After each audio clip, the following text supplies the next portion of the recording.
It's that time again. If you're a real estate agent and you're looking to finally build a business that creates consistent cash flow, but you're concerned about all of the market disruptions, relax. You found your safe haven to learn the secret to success. List, you last. Welcome to this week's podcast.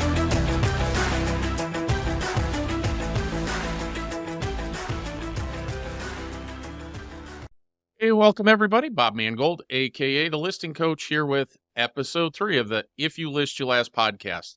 Now, on this episode, we're going to talk about the potential fallout over the commission lawsuits and, well, how they'll impact the industry over the next few years, and most importantly, the positive impact it'll have on agents that focus on listings, right? All we're hearing in the media is all the negativity and all the bad things are going to happen. You know, not pleasant, certainly.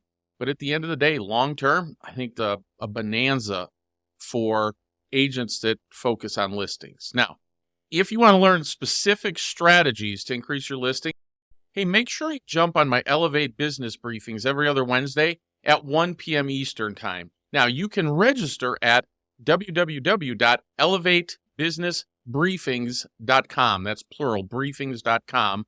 Or you can join our Real Estate Asset Advisor Facebook group. Or you can even connect with me on Instagram at The Listing Coach. And finally, you can download a pre-release of my book at ifyoulistyourlast.com. Okay, so let's get started with this week's show. Let's take a look at the market moving things that happened last week. First, probably most importantly, mortgage-backed securities started the week at 100.21 and ended at 101.18. That's a positive 0.97 basis points. So it's definitely a positive move for the week. Now, I know most of you don't even know what that is. Trust me, that's mortgage-backed securities. That's really what determines interest rates on 30-year fixed rate. It's kind of an inverted or crazy situation or crazy way that you calculate it. But when mortgage-backed securities go up, interest rates come down. So I'm not going to go in and turn you into a mortgage-backed security whiz, but I just want you to understand when you see that go up, interest rates are coming down. So let me give you an example. The current average interest rate for a 30-year fixed rate mortgage this morning is 7.69. That's down about 18 basis points compared to this time last week. Now, on a $380,000 loan, I used a $400,000 purchase price. Median price home in the United States is $410,000. I said, well, let's just round it out, make it simple. On a $380,000 loan, that would lower the payment to $2,707 from $2,754, a $47 a month savings. Now, that's not a bad move for, remember, that's just a week. Now, rates fluctuate, go up and down all the time, but that's why it's really important for you to kind of stay in tune with what goes on with those interest rates, because you can better guide clients. And if you ever have questions on it, obviously you can always reach out. So I want to take and go and look at some data that came out last week on the median home values and how home prices are turning back. So I want to review the 5 indexes that we look at are Case-Shiller, FHFA, CoreLogic, Black Knight, and Zillow. So if you're watching this on if you're watching this on YouTube, I'm looking at a different computer where I've got that pulled up. Now, I want you to understand that home values and median prices are different. It's like a apples to oranges comparison. Now, here's the good news. If you'll educate your database on that difference, it'll make you sound like an expert. This is good data to create a video from. So let me give you an example. So according to Case-Shiller, they do not have September numbers out yet, but in August, they showed home prices going up 0.9%. Year over year is 2.6%. And for the 2023 pace, they anticipate that we would have a 6% rise in in home values, right? That's actually the value of the properties. FHFA is projecting out a 7% pace. CoreLogic reported for September a 0.3 increase, meaning from August to September, home prices went up 0.3%, or home values, which gives you a year-over-year of 4.5%, and an annualized pace for 2023, pretty cool at 8%. Of all of these, folks, in my opinion, CoreLogic is the most accurate of it. They take a lot more into account than just some of things like new homes and things of that. Black Knight had a 0.4% rise in home prices in September, which gives us a 4.3 year over year, meaning from September to September, and 7% for 2023. Zillow had a negative 0.1% growth from a 2.1% year over year and a 2023 pace of 6%, right? So they all look at a little bit of different data, but at the end of the day, housing prices are going up. There's just no getting away from that. The problem is that the media reports the median price home. The median price is very simple. As many homes sold as above this rate as they did below it. So that median price right now is around 410 and change, right? Now, it only stands to reason that median prices are going down because when interest rates went from 3% to 8.5% a few weeks ago, people can't qualify to buy as much house. So they're buying lower priced homes. That will definitely impact the median price of homes. But just so you know, 37% of all listings in September had multiple offers on them. That's what's driving the price, the actual pricing of the house. So it's important to understand the difference between median price and the actual home values. So the good news is if you'll educate your database, right? Like maybe you shoot a quick video and explain the difference and maybe look at the difference in your particular area and get that out to people. The worst case scenario, folks, is they go, wow, I heard from them again. And B, they're really smart. So from all that, my message for the week is stop worrying about the market, the media, the negativity, and follow the data. What's the data showing us? And the data is showing us that housing prices are going up. And it only stands to logic, folks. There's not enough inventory. And believe me, as interest rates come down, one of the things that you're going to see substantially is the bidding wars are going to get even worse. Now, depending on how far they come down, you might see people start loosening up and listing their properties, which could help inventory. But housing prices are not going down, and they're not going down in the foreseeable future. Think of it this way. We actually absorbed the largest interest rate, the largest and fastest interest rate hike in history. And we still have a vibrant market. We simply are not selling the inventory, right? The number of units that we're closing is not as high because we don't have the units to sell. So it's very, very good market out there. And there's going to be an interest rate number, and I don't know what that is. It could be 5, it could be 5.5, could even be 6 now. People have gotten used to these higher rates where the homeowners can start saying, well, you know what, maybe it's time for me to move up. Okay?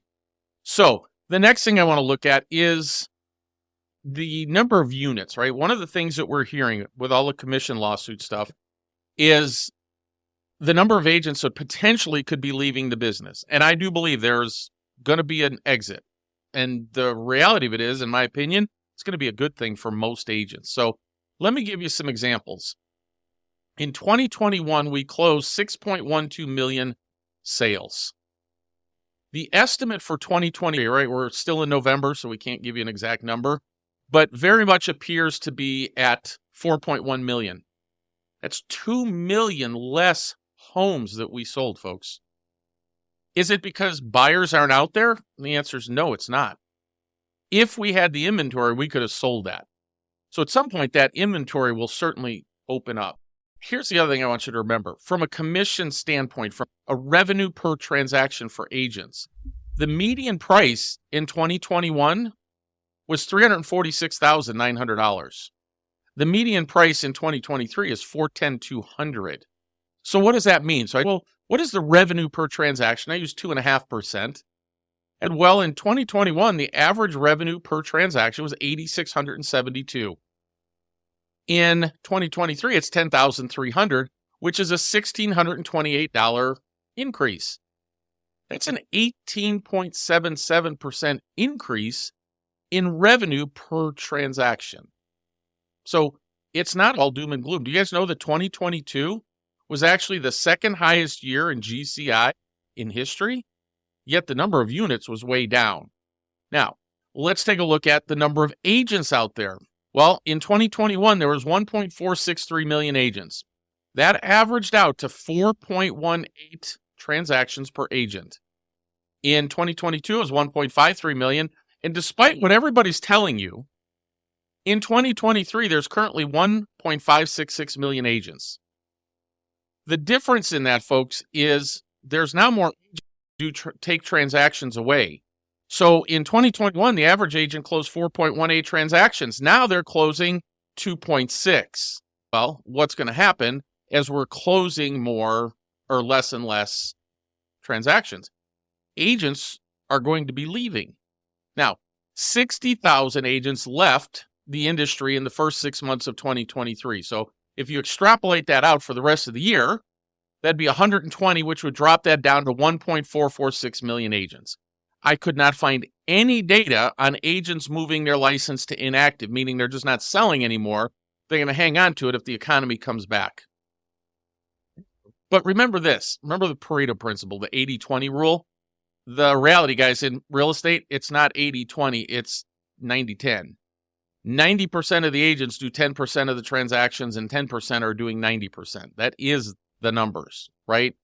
The good news is the top agents are not seeing any drop-off in the number of transactions at all. If anything, they're going up. It's the lower tier of agents that were losing the transactions that are leaving the business. So it's not really a bad thing. So let me just give you a little future forecasting, things to think about. If after the lawsuit we move back to 5 million closings right in the next year, which all we need is the inventory to be able to do that. And let's say that we lost 300,000 agents. That would bring our average closing per agent to 3.94 transactions per agent. If we lost 500,000 agents, it would be 4.69 transactions per agent. Now, I think last week, if I remember right, I shared with you some data from an industry analyst that took the numbers of agents, number of transactions, and said they anticipate we would lose between 600 and 800,000. I have no idea if that's reality or not. I just don't have anything to back that up on. So at the end of the day, though, we're going to lose agents. It happens in every good market and bad market.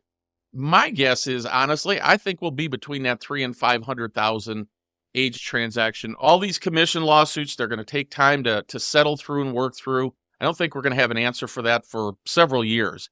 But in the meantime, we're already starting to see agents offering no commission. That will be a huge incentive for agents to leave.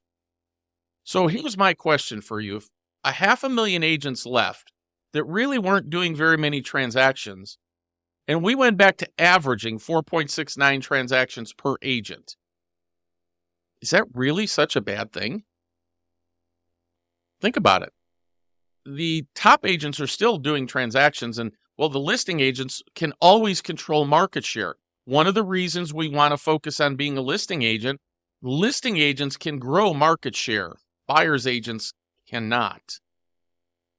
Here's the other thing that you can agree with or you can disagree with. I'm sure it probably will offend some agents. I actually believe if we lost 300,000 to 500,000 agents, those are agents doing 1 or 2 deals a year. Folks, the consumer's going to be far better served having more experienced and guiding or productive agents guiding the transaction. The way you become a great agent isn't through how many years you've had a license. It's how many transactions you've been through. So that's not what makes an agent great. If we can start to better serve the consumer, it takes away a lot of that sting about what value we bring to the community. That was actually one of the arguments in the Sitzer lawsuit. Why does a brand new agent, they got a license last week, get paid the same thing, 2.5%, 3%? Why do they get paid the same thing as an experienced agent who clearly has more expertise? Now, I don't think that has anything to do with what a seller is willing to pay a buyer's agent, but I do think it's a powerful question. What do you guys think? So I know it probably offends some agents going, hey, that's me. I only do 2 or 3 deals a year. Folks, you don't have the experience that someone who does 20, 30, 40 transactions a year and has been doing it for 20 years. You simply don't have the expertise that they have. It's not a personal affront. It's really just a fact. That's why I keep saying we've got to figure out ways to bring value to the consumer. Now, the next thing you go, yeah, but Bob, the industry, we don't know what's going to happen and all that. Folks, the real estate industry is not going anywhere. There's too much liability. Well, how would we get back up to 5 million homes again? Well, the answer is household formation. And so this is something that's important for you to understand. Household formation in the second quarter of 2023, it reached its highest point since COVID. And according to Newmark, and they do a study, it's mostly for multifamily, but it's the number of new households that are established. And it rose by 1.2 million people in the quarter, increasing the total for the year, right? This is only through 2 quarters to 2.1 million households. Well, what does a household mean? It's a group of people living together. It could be 6 roommates, right? It could be 6 guys get together, 6 gals get together. Doesn't matter the number. That's a household formation. They have to live somewhere. It could be a 4-person nuclear family, plus a grandmother in the guest room, or a young couple of 2. Formation means one or more of all those categories. And, well, folks, more formations is good news. They have to live somewhere. And so at the end of the day, if you have 2.1 million new households growing, where do they live? The reason that multifamily markets study this so much is because there isn't enough housing, so guess where they can go to? Rentals. That's why that's a big deal. So the good news is, guys, that's not going anywhere. So demand is clearly going to be there because they have to have a roof over their head. So the demand for housing is going to continue to skyrocket, and there are going to be less agents to be able to help with that, which means not only more revenue per transaction, but more transactions per agent. And again, if we do the math on being a listing agent versus a buyer's agent, we know that it's about 4-to-1, meaning for every 4 listings I can close, and it's actually a little higher than that, I can close 1 buyer transaction. That's why you want to be a listing agent, aside from all the stuff going on with buyer's comp and all that right now. If I can get paid 4 times versus 1 time, where's the best use of my time? And clearly the demand for housing is going to continue to go up. So don't you want to be the one controlling that?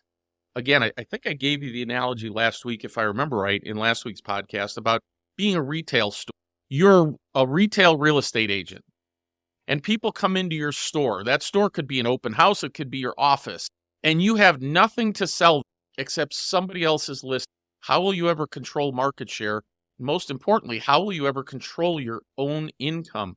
Wouldn't it be better to have the buyers and the agents coming to you, to your store, to buy your inventory, instead of you going to their store to buy their inventory? Does that make sense?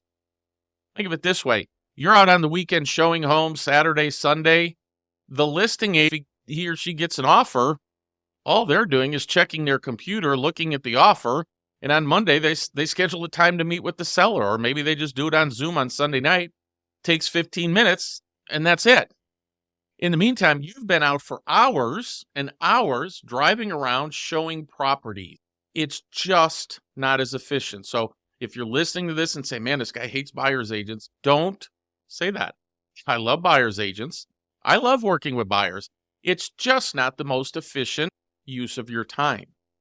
And so the point in all these numbers is to really get you to just stop listening to all the media. Just put your head down and focus on your business and your business alone. Your database, your referral partners, right? Your listings. If you focus on your business only, right? What I teach in the Real Estate Asset Advisor program, it's a very simple thing. If you talk to 10 people a day about selling their property, and you know they have a high likelihood of that, then you're going to make a lot of money. And if you start to build referral partners around that, then you're going to start to make a lot more money. So at the end of the day, if you'll sit down and focus your business, forget all the negativity that you're hearing. When I hear people, one of the advantages of like an EXP, it's a virtual office. You don't go in there and listen to everybody whining and complaining about the market. Oh, did you see interest rates? And oh my God, nobody's going to do that. You have to keep your head clear of that. Focus on your business. Because here's what I can tell you, folks. If there's a recession, it's in your head. There's not a housing recession. There is an inventory shortage, but there is not a housing recession. Because if there was, and I had this conversation with one of my agents that I coached last week, if it really was a recession, how do you explain that in 2023 there are agents having their best year ever, right? While other agents are sitting around complaining, giving up, other agents doubled down, focused on listings, and took the challenge to grow no matter what the market is like. I've got an agent taking 3 to 5 listings every month from a divorce attorney. All they got to do is go out and talk to more divorce attorneys. There's no recession for them. We've got one agent who took 16 listings from probate attorney. Go talk to more probate attorneys. If there's a recession, it's in your head. Double down on your business. Figure out the value. It's out there. You just have to find it because, well, how do you explain the top teams out there selling more homes this year than they did last year? I just seen an interview by an agent from Michigan. I wouldn't say his name. Even if I remembered it, I wouldn't say his name. But they went from closing 242 transactions in 2022 to just short of 400 by the end of November. How did that happen? It isn't because there's a recession. They just put their head down, got strategic, and, well, they went to work. Because listen, guys, I get that it sounds harsh. But here's really what I mean by that. So the target income that I have for a real estate asset advisor, the minimum is $250,000, right? If they don't want to make $250,000 and what I do isn't a good fit for them. But I hear a lot of times like, Bob, that's nuts, man. That's not possible in this market. And my answer is BS. So let's take a look. Let's say the average home value is $400,000. Listing fee is 3%. We get 3% on our listings, period. That means the gross commission on that is $12,000. If you divide 250 by 12,000, it's 20.8. Basically, you're telling me that 2 listings a month is impossible. My answer is please don't tell that to the agents that we work. I have agents doing 2 listings a week, not 2 listings a month. Is 2 listings a month really difficult? Now, imagine if you were talking to the right people, right? The right 10 people every day. And if you're strategic with your listings, you should actually pick up an additional 3 to 5 transactions from your open house. So bear that in mind, right? We have open houses that, again, our record is 1,224 people at an open house. That's not normal. That is our record. Our normal is about 250 to 275 at an open house. Is it realistic to think if you're good and strategic at working those open houses that you couldn't pick up an additional 3 to 5 clients? Because I can tell you we do it all the time. If you're interested in that, in a couple of weeks, more specifically November 29th, right? Yeah, November 29th, on my next Elevate Business Briefing, I'm going to cover where we find listings, right? The name of the class is actually Who's Selling in 2024 and how to find them before other agents. Or I'm going to walk through. So the number one thing that agents, when I tell them, if you talk to 10 people a day about selling, that they go, oh my gosh, 10 people a day, where would I ever get that? And the answer is by the time I'm done with that class, you'll go, oh my God, I could be talking to 25, 30, 40 people a day. Well, if you will actually do that, you'll make more money than you could possibly imagine. Because it's, again, simply getting strategic. They're there, right? And I hear all the experts, oh my God, people aren't selling their house because, well, they got a 3% interest rate. I agree, that's holding people back, no question. Just use divorce as that example. If people are getting divorced and they own a home, they go, oh, you know what? Even though I hate your gut, it's not a good time for us to sell because we have a 3% interest rate. You think that's really a conversation they have? No, they're going to sell their house. It's one small niche. It's about changing the way you think about your business, and it's about stop putting limitations on what you think can and can't happen. That's really why I want to do these podcasts. That's why I do these Elevate Business Briefings. We need to change the limitations that we put on ourselves. And the only way to do that is through knowledge and then using that knowledge to provide value. So if you want to attend class on the 29th, just go to elevatebusinessbriefings, briefings is plural.com, and register. What will happen is you'll get a reminder every 2 weeks that we're doing a class, and I rotate through about 8 different classes. And then on the other weeks that I do that, we do a class geared towards seniors. And on the class on the 29th, you'll have a better understanding of why we do that, right? It's about providing value to a specific community. And so my goal for an agent listening to these things is to start to be open to educating and learning. Don't say, hey, I don't need to understand that interest rate stuff, and I don't need to understand median price versus home values. You do, because the consumer right now is arguing. They're not even arguing. They're arguing in courts about the value that we provide. So if if a client actually said to you, well, I just seen that housing prices are going down. Can you explain that to me? And you give them a deer in the headlight look. Can we agree they're probably not likely to hire you? Well, that's an issue, right? And so it's about upping your game, elevate. The reason we call the business briefings, it's about elevating our game. The Real Estate Asset Advisor Group, that's about elevating your game. You've got to become an advisor. Be the agent that people are compelled to hire. It's your messaging. So if you go through those Elevate Business Briefing classes, you'll see the conversations that we have about bringing value and elevating you in the client's mind. But if you don't provide value, you can't elevate, right? You'll just be a commodity, another agent. So that's why I wanted to start doing this. My goal is to reach a bigger and bigger audience each week. So do me a favor, share the podcast with agents, share it with title companies, because it's about getting out there and changing the perception of the consumer right now towards real estate agents. Again, I get asked all the time, why did I create a designation, real estate asset advisor? Well, if you're at a party and somebody says to you, so what do you do? And you go, well, I'm in real estate. Do you ever notice how they run pretty? It's like, oh, I gotta go fill this up, or oh, my phone's ringing. Like they're afraid you're going to be a real estate agent all over them. And so if we simply said something different, well, I'm an asset advisor and I specialize in real estate. What do most people? Well, what's that? Well, I help people take their home and turn it into $1 million cash and get the home paid off in about 7 to 10 years. When I say that, do you think anybody's running away going, oh, my phone's ringing, or oh, I got to go fill my plate, or oh, I got to go get my wife a drink, or whatever it is? They're going to go, because I can tell you guys have been saying that for 30 years. They go, oh my God, how do you do that? It's like, oh, it's too much at the party. Yeah, I don't want to go through. But you know what? If you want, I can jump on a Zoom call with you for about 20 minutes and talk to you a little bit about how that works and what they can do. People go, well, is that something anybody could do? It is. It's something anybody could do. Right? See, now I'm in a conversation because I got their attention. I don't say what every other real estate agent says. And I even have a title that's elevated. I'm a real estate asset advisor.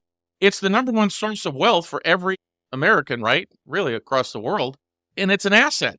And we advise them on how to maximize the return on investment they get from it. That's what we do. And so it's time to elevate our game. So that's what I'm trying to do by having these calls, teaching that information, letting agents listen to that. And maybe if they want to learn a little bit more, they jump in and they start to find out how they can start to add more value. So with that, I want to thank you so much for being here or listening, whether you're watching it on YouTube or you're on any of the podcast channels. If you go to ifyoulistyouLast.com, you can connect with the podcast. You can download my pre-release book and connect, and then you can listen to it on Spotify, and we're waiting for the Apple approval and some of the others. And do me a favor, guys, make sure that you share it on your timeline with people. And let's get that out so that we change the perception of real estate agents. So let's wrap this up. Thanksgiving is tomorrow, and I want to take that opportunity to wish you all happy Thanksgiving and massive prosperity in the future for both you and your clients. So thanks again for being here, and we'll talk to you next week. Have an amazing holiday. Bye-bye.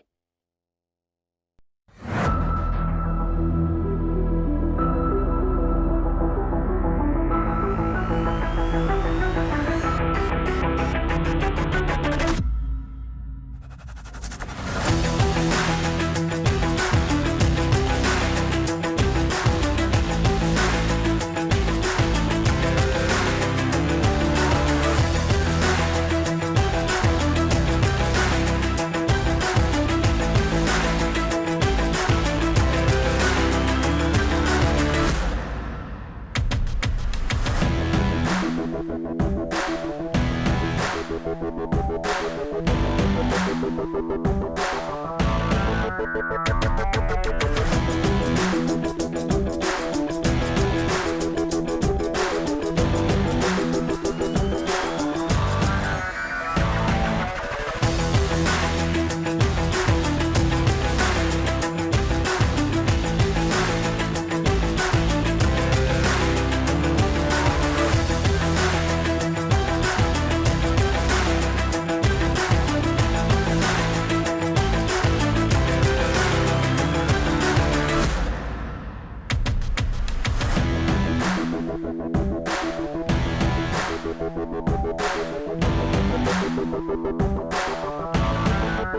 you.